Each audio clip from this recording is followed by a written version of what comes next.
mates. I will say this about investing. Everything you do learn is cumulative. What I learned at 20 is useful.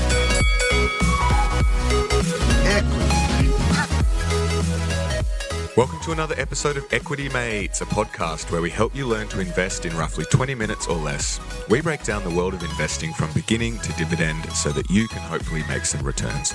My name's Bryce, and as always, I'm joined by my equity buddy, Ren. How are you going, bro? I'm good, Bryce. Very glad that you're back in the hot seat and starting the episode off. Yep, feels good to be back. You did hold the hot seat down very well. Rumours are that some of our listeners think it should be a one-man Ren show. So No. Way too much pressure for me. Too much pressure. So the Swans had a good good loss. That doesn't really make sense. No good such thing as game last honourable night. losses, mate. Yeah, it was a good game. Thought we had them. Obviously, won't be last night when people are listening to this episode. But yeah, we lost. So yeah, unfortunately. Well, this episode, Ren, talking about things that fly, the Swans, we're going to be jumping into... Do you like that one? Leave the segues to me. We're going to be doing another one of our industry shallow dives, shall I say. You know, the time that we have given ourselves, roughly 30 minutes, we can't really do a really in-depth dive into this industry because it's massive, but we've decided to do another industry shallow dive. The last one we did was on casinos, which I really enjoyed. So this episode, Ren, is all about aviation. Obviously, there are a lot of companies that you can invest directly in through airlines, and then there's a lot of subsidiary companies as well that support the aviation industry that are worth looking at. So this episode is all things aviation. So you want to kick it off. What we're going to do is have a bit of a look at industry statistics and some of the key metrics. Then we'll jump into some of the companies that are listed on the Australian Stock Exchange that you can directly invest in if you want some exposure in some way, shape or form into the aviation industry. Then we'll look at some of the key impacts on the industry, some of the drivers for growth, and wrap it up with our thoughts. So I know You've requested to kick this one off, so let's do it. Yeah, so to start it off, given we're talking about aviation, I want to talk about how jet fuel can melt steel beams. Oh, God. No, I want to kick it off. I want to kick it off with a quote from Warren Buffett. So in his February 2008 letter to shareholders, he wrote, "A durable competitive advantage has proven elusive ever since the days of the Wright brothers. Indeed, if a far-sighted capitalist had been present at Kitty Hawk, he would have done his successors a huge favour by shooting Orville down." So Warren Buffett saying that capitalists and investors would have saved a lot of money if Orville had never been able to fly and the plane had never been invented, which is interesting because you see how big airlines are in, the modern economy of moving people and goods. So I mean, it's also ironic given that Warren, since writing that, has now invested in all 4 major US airlines. Yeah. So take that with a grain of salt, I guess. But yeah, look, as we start this discussion, it's probably important for people to understand that airlines have traditionally been a tough industry for investors. Yeah, absolutely. And then we'll touch on a few of the main reasons why that is the case a bit later on in this episode. So I'll start, Ren, with some industry statistics and a bit of a background. Just for anyone listening, we are talking primarily about the Australian aviation industry here. So obviously, the aviation industry in Australia underpins business and tourism, and it has an estimated annual revenue of $43.54 billion and added just under $16 billion to the Australian economy in 2017. Just to note that I am pulling all of these from an aviation industry report that was written at the end of December 2018. The industry employs about 88,000 people, and it can be broken down into 5 main subsectors. So you've got the domestic commercial aviation, international commercial aviation, general aviation, air freight transport, and aviation support infrastructure. So over the last sort of 20 years or so, international aviation capacity to Australia has grown from just under 10 million inbound seats in 1995 to just under 27 million seats in 2018, which represents about a 4% average annual growth rate, which is pretty good for a 20-year period. This increase has been driven by, obviously, a greater capacity coming from New Zealand, and then primarily the Southeast Asian regions, Singapore, Malaysia, Indonesia, and of course China and the Middle East. So yeah, international aviation capacity to Australia has grown 4% in the last 12 months as well. Do you have any comment on that, Ren? I think it just, again, illustrates the power of compounding. So in 20 years ago, it was 9 million seats, and now it's 27 million seats. So just by growing at 4% a year, the industry has tripled in size in 20 years. Yeah. So once again, the power of steady, long-term compounding growth. No, that's a very good point. So as I mentioned, Ren, revenue of 43.5 billion. The industry turned a profit of 4.12 billion on that 43 billion. The average wage in the industry is 81,700. And there are 1,865 businesses classified in the aviation industry. Obviously, we will not be touching on all of them. We're going to spend 1 minute on each of them. The employment growth to 2023 is expected to be 11.5%, so pretty strong growth in terms of hiring capacity and scope. For the industry, as we said, is airport operations, domestic, international airlines, and non-scheduled air transport. So I'll just quickly give a few key stats to give you an indication of the size of the industry, both domestic and international in Australia, up until the end of 2018. So 61.6 million passengers were carried up to the end of 2017. Sorry, you should just clarify, when we were talking before about the 27 million seats, that was international, and that 61 million is domestic. Is that the distinction? Yeah. So 681,000 is the number of aircraft trips from 2016 to 2017. That's actually a reduction. 8.97 million passengers travelled between Melbourne and Sydney, would you believe? Pretty astounding number.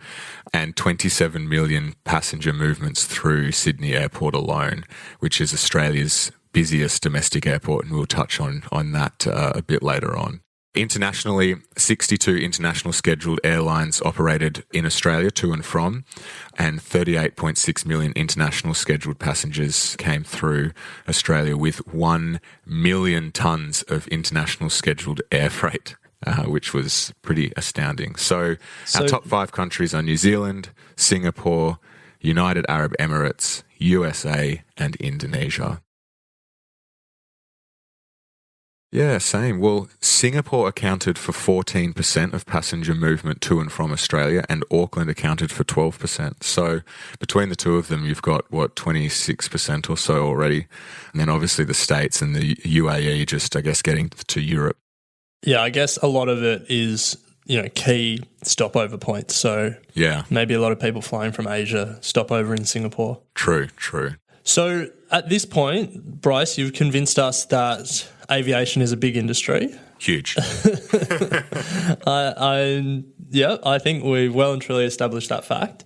So should we get into the investing side of it? Yes. And talk about what's out there for Australian investors? Absolutely. So do you want to kick this off? I've got a list of a few. Obviously, there's the very clear and obvious ones, which are your airlines. Then I've got a couple of others as well. So what have you got on your list? Yeah, so I think like every industry, there's a number of sectors. I think the way we break this up is the airlines themselves, the carriers, and then there's the infrastructure, so the airports, and then there's services around it. And for airlines, there's a lot of specific services. I probably won't talk too much on the maintenance and luxury side of it, but there's also, the booking, customer-facing side of it. So really, I think let's start with the airlines. They're the key thing in all this. Then talk about the infrastructure, and then talk about the sort of ancillary service providers that are involved in the industry. Easy. All right, well, Australia's biggest airline is Qantas. Everyone would have heard of them, ASX code QAN. Here's a question for you. What's Australia's second biggest airline? Is this a trick question? I'm just asking you. Australia's second biggest airline. Do you classify Qantas as including subsidiary of Jetstar? That is a good question, and I should have been more prepared. Yes, yeah. Let's include Jetstar. I'm not sure if this. I'm not sure where Jetstar would fall without this. So maybe it doesn't need to be, but yes, let's include it. Well, I mean, it's got to be Virgin. Yeah, it's Virgin. It wasn't a trick question. Shouldn't have asked the question and wasted a bit of time on that. So the second biggest airline in Australia is Virgin, ASX code VAH.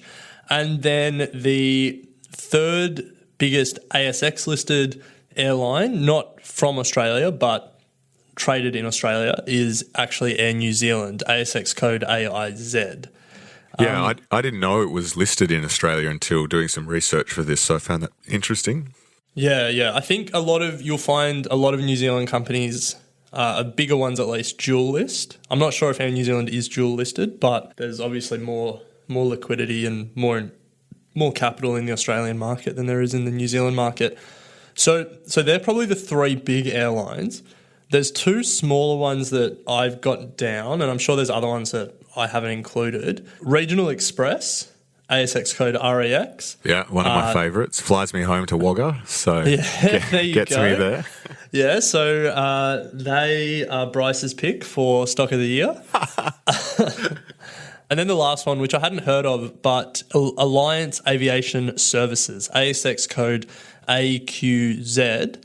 They are big. They serve a lot of the mining industry. So if you think about fly-in, fly-out workers and stuff like that, they're not usually flying a Qantas flight to their mine sites. Alliance do a lot of those sort of chartered planes for big mining companies. Yeah, both of those I've had on my list as well. Didn't know about Alliance Aviation Services, and to be honest, I'm very surprised that Regional Express is actually a listed company as well. I didn't realise it was as big as it is. So I just want to add to that, Ren. There are obviously many other airline services in Australia, usually private charter type style businesses, but they're not listed. Those ones that you've just mentioned there are the main direct in businesses, I guess, that you could invest in if you wanted exposure to an airline. Yeah, now to pull the curtain back on this episode, Bryce was very disappointed that Tiger wasn't ASX listed because he was pretty keen to invest in them. Mate, invest in what you know, and I know Tiger is a really I don't know, poor airline, I guess. So I reckon what we do here is let's talk about a few factors, some of the key factors for airlines, and then I'm going to ask you if you had to choose one of those 5 airlines to invest in, which one would it be? Sure. And then I'll answer it as well, depending on what your answer is. You've got me on the spot. Yeah, no, that's all right. You don't have to answer. I will. So I think looking back at the Warren Buffett quote at the start of this episode, airlines themselves are a tough business to be in. And from a broadest possible perspective, it's because an airline seat is basically a commodity. You just want it to get you from A to B. You don't really care what airline is doing it. You know, a Qantas seat that gets you from Melbourne to Sydney is a Virgin seat that gets you to Melbourne to Sydney, is a Jetstar seat that gets you to Melbourne to Sydney, really aside from maybe some of them give you a snack and some of them don't. So what that means is there's pretty intense price competition. When there's a commodity business with no real barriers to entry and serious price competition, it means that margins are really squeezed. So the net margin of most of these airlines is in the single digits. Depending on fuel prices and stuff like that, sometimes it's negative, sometimes they'll lose money in a year. I think in F18, Qantas's margin was around 7%. So on about $16 billion in revenue, they earned about 7% of that in income. So not great. There are definitely better, higher margin businesses out there. And then the other complexity, and where a lot of capital goes, is airlines are capital-intensive businesses. To buy planes and then to maintain planes is really expensive. So in F18, Qantas, that made $16 billion in revenue, spent about $2 billion in capital expenditure. So the combination of really capital-intensive business needing to invest a lot in assets and then getting squeezed on price because they're essentially a commodity, is a tough dynamic to compete in. Yeah, I agree with both of those. I had my number one point as being at the, as you said, very capital intensive business. You did 2 points that I want to raise there. You did briefly mention crude oil or the oil price or fuel price, and that's obviously a very big driver for cost of doing business for an airline industry. You can imagine the amount of fuel that an airline has to buy on a yearly basis, and that's fuel price is driven by your oil price. So you'll sometimes see the price, the stock price of an airline following in some regards the price of oil. So that's something to certainly keep an eye on, and I'm sure the airlines have practices in place to hedge against, but it's certainly a cyclical business in that sense. I'm interested that you said, Ren, that it's an industry with relatively low barriers to entry. I think of it as one that is reasonably high to get into from I guess certainly from a capital point of view, also because it's very, very competitive, so somewhat off-putting for new entrants to come into the market. But do you want to elaborate on that a bit? So if I said low barriers to entry, that was a mistake on my behalf. What I meant was that there's not a lot of moats, I guess, not a lot of protection, differentiation, between the industry players. Yeah, gotcha. So as I was saying before, a seat that gets you from A to B, regardless of their airline, is more or less the same. So you're right, and that was a mistake on my behalf. Barriers to entry is the wrong word, but in terms of competitive advantages between the airlines, it's, they all fly either Boeing or Airbus planes from destinations that they all share. Yeah. So one other driver, I think, for industry, and I'm sure you've got the same, Ren, is the economy. So airline tourism, for example, is driven a lot by family or an individual's propensity to spend, their level of income, wage growth, how confident they are feeling in terms of future economic stability. And if economies are heading into recession or wage growth is low, then the industry can suffer in some regards, just primarily due to the demand for flights dropping because people aren't willing to spend money on travel. So that's another consideration to think about when investing in airlines, is to certainly consider the economic cycle and where the country lies or is in that business cycle. Do you have anything else on airlines specifically? No, happy to move to another sector. So before we do, I just want to say there'll be some people who are quite familiar with the industry that might be tearing their hair out because there's a key part of the industry that we haven't spoken about in terms of airlines themselves. But I want to leave that for my contrarian take at the end. Okay. So you're just gonna have to wait and see if we close it out the way you expect. Okay. So I think at this point we've painted a pretty bleak picture of airlines themselves. Very competitive, commodity business, capital intensive. Let's talk about the other end of the spectrum. Let's talk about the monopoly players that can set their own prices and, really they're the only toll bridge into a town, to use the Warren Buffett analogy, and that's the airports themselves. Yeah. What a business. So there are two big airports listed on the ASX: Sydney Airport, ASX code SYD, and Auckland Airport, ASX code AIA. Once again, a New Zealand business that is listed in Australia. Auckland is dual listed, so it's also listed in New Zealand. So do you have any thoughts on these airports? Sure. Well, Ren, as you said, both absolute monopolies. There's really no other airports in Sydney that have commercial flights in and out. Badgerys Creek is in development, so that should provide some sort of competition eventually for Sydney Airport. But we all know as passengers that going to the airport is a very expensive endeavour, everything from parking through to food, and they can essentially set the prices that they want on anything, be it rent that the airlines have to pay, they control the, what's it called, the time at which airlines can fly in and out. I can't think of the right word for the moment. Curfew.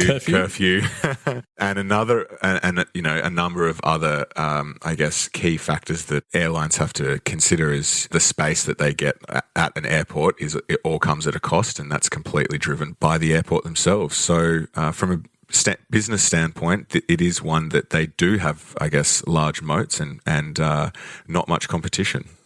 What are your thoughts? And so, well, if you look at the market ratios of these airports compared to the airlines themselves, what you'll see is that these airports trade at much higher multiples, and that's because they're much more secure and safe businesses with much more capacity to increase their prices and lower their costs over time. And they also pay more stable, more consistent, and generally higher dividends. Yeah. And that's just because realistically, they're not so much in the aviation industry. They're an infrastructure play, dictated by some of the same factors, where demand for airlines and airline seats is higher. They can potentially get more throughput in their airport in terms of people, but maybe in terms of planes as well. That's good for them. When the economy is slow, there's less demand for flights. They have less throughput in their sites.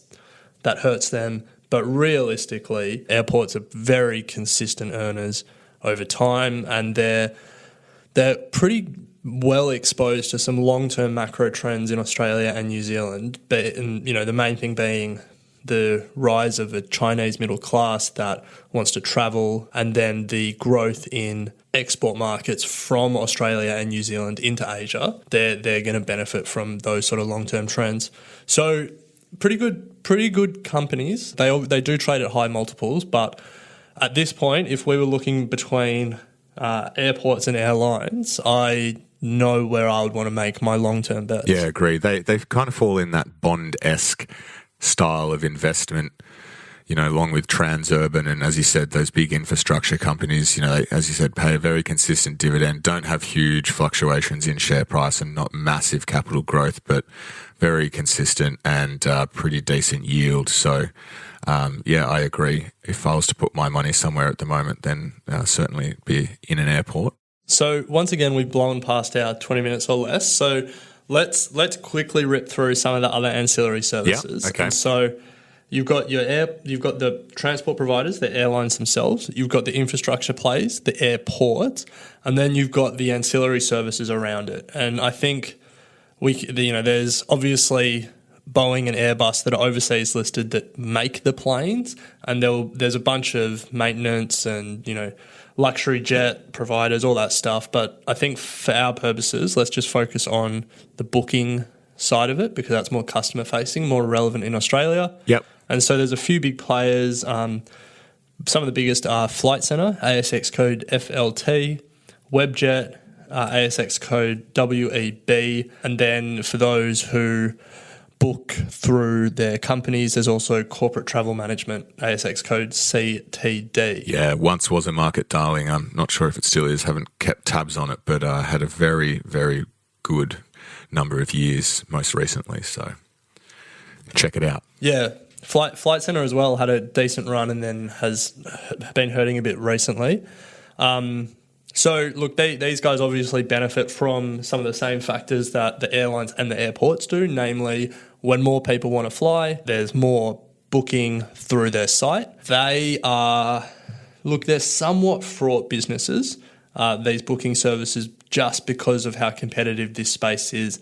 And in a sense, the airlines are competing with them, but also cooperating with them. They're competing with them because they want people to book directly through their services, but then they want, when a customer comes in to Flight Centre, that Qantas want to make sure Flight Centre are putting them on a Qantas flight rather than a Virgin flight. So it's an interesting dynamic in the industry, and there's been some dodgy practices in the past, and there's been a bit of ACCC involvement, which we don't have time to get into, I'm aware. But in terms of the key drivers of this part of the industry, it really is the cyclical dynamics of the economy and the demand cycle and stuff like that.